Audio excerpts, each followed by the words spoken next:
Selamat malam, Assalamualaikum sahabat cahaya kehidupan semuanya. Salam sejahtera untuk Anda yang mendengarkan catatan harian di hari ini. Harinya hari Rabu tanggal 11 Mei 2022. Saya sampaikan terima kasih buat Anda yang baru saja bergabung di Cahaya Kehidupan. Silakan Anda klik tombol subscribe-nya dan Anda nyalakan loncengnya supaya Anda dapat notifikasi setiap ada video baru di Cahaya Kehidupan. Setiap hari saya membuat sebuah audio, membuat sebuah pencerahan, sebuah inspirasi yang mungkin bagi sebagian orang dianggap aneh, dianggap sesuatu yang tidak masuk akal gitu ya. Tapi sebetulnya itulah manusia. Seperti hari ini tadi, saya memberikan kelas AMC online ke seorang ibu. Beliau dari Jambi. Dia mengatakan bahwa saya selama ini belajar tentang pikiran, belajar tentang pikiran bawah sadar, belajar ilmu NLP dan pengembangan diri lainnya.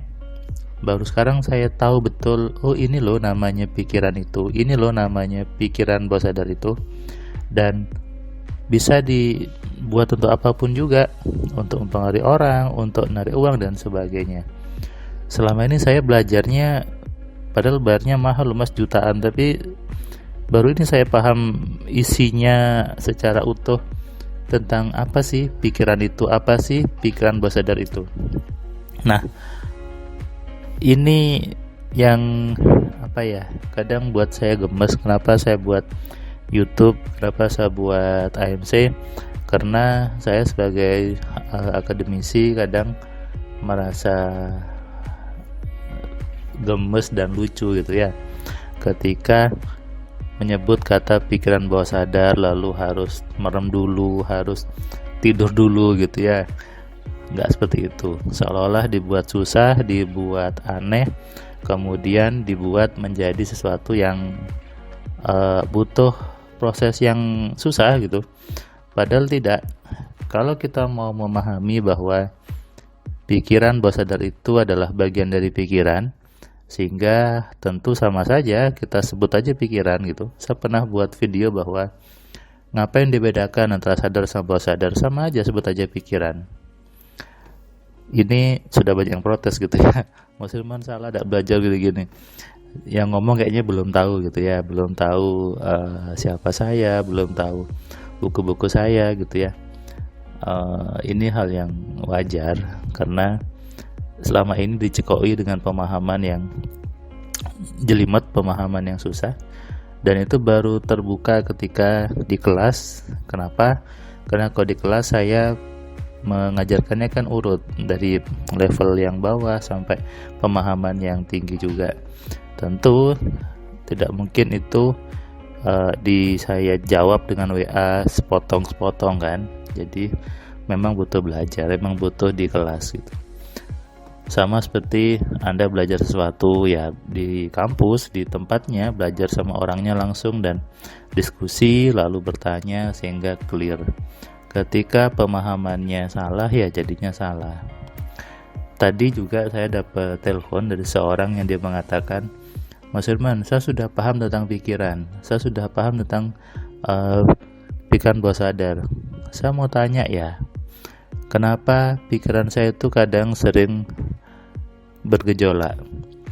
Coba perhatikan pertanyaan orang ini. Dia dengan PD-nya mengatakan, saya sudah paham tentang pikiran, saya sudah paham tentang pikiran bawah sadar. Tapi saya mau tanya Mas Firman, kenapa ya pikiran saya sering bergejolak? Saya mau jawab gimana, mau saya kadang lucu gitu. Sehingga saya jawab, katanya Bapak sudah paham, loh kok masih tanya, kok masih bingung ketika pikiran itu bergejolak? Ini fenomena di masyarakat kita gitu, sok tahu, sok kemeruh gitu ya, merasa sudah tahu tapi tidak memahami sebetulnya, tahu teori tapi tidak dijalankan.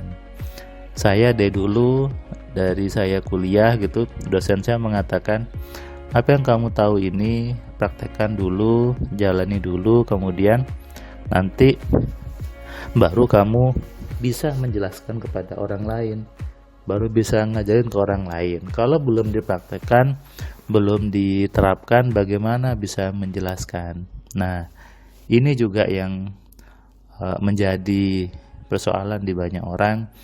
Hanya tahu teorinya, baca buku, lalu ngajarin orang, belum diterapkan ke dirinya, belum dipraktekkan ke dirinya, sudah sok tahu. Saya juga di kantor, saya juga ngurusi telekomunikasi, saya juga baca buku handbooknya, saya coba dulu, oh ternyata seperti ini, baru saya ngajarin ke staff saya. Di kampus juga saya dosen, saya baca materinya, saya terapkan dulu, saya coba dulu, saya pahami dulu, oh ternyata seperti ini, baru saya sampaikan. Itu saya, karena saya memahami bahwa untuk bisa menjelaskan, untuk bisa mengajarkan ke orang, harus memahami dulu dan harus pernah mempraktekkan. Ada sebuah pendapat sindiran ke teman-teman dosen bahwa dosen tuh hanya tahu teori tapi nggak tahu prakteknya. Nah, ini ingin saya ubah, ingin saya luruskan bahwa meskipun saya juga sebagai dosen, tapi saya mempraktekkan apa yang saya kerjakan. Sehingga ketika saya mengajarkan ke mahasiswa saya ajarkan yang memang praktis dan butuh di lapangan. Begitu juga dengan di kelas AMC, saya sudah menerapkan apa yang saya omongkan. Itu berdasarkan praktek saya sendiri, berdasarkan riset saya sendiri, dan saya sampaikan sehingga pengalaman saya tertular kepada teman-teman yang belajar AMC. Berbeda dengan orang yang hanya baca buku baca bukunya, misalnya buku LOA, buku NLP hipnosis, tapi dia nggak nyoba ke dirinya, langsung ngajarin orang. Lucu aja sebetulnya. Ini sesuatu yang menurut saya aneh gitu. Dan ini banyak terjadi ketika Anda misalnya pergi ke orang yang mengaku pintar, dia rumahnya hanya gubuk, tapi Anda minta ke sana untuk minta didoakan menjadi kaya, kan tidak masuk akal gitu ya. Dia saja tidak bisa punya rumah, punya mobil, kenapa Anda datang ke orang seperti itu? Ya kan? Ini yang bodoh siapa? Nah, kondisi ini yang saya sebut ya jahiliyah gitu. Saya dulu juga pernah ada di situasi seperti itu di zaman jahiliyah, di mana ketika saya pergi ke orang-orang yang aku pintar, bertapa di rawa, di sungai, suruh tengah malam cari burung gagak dan sebagainya. Tapi di titik itu akhirnya saya sadar bahwa semuanya itu tidak ada.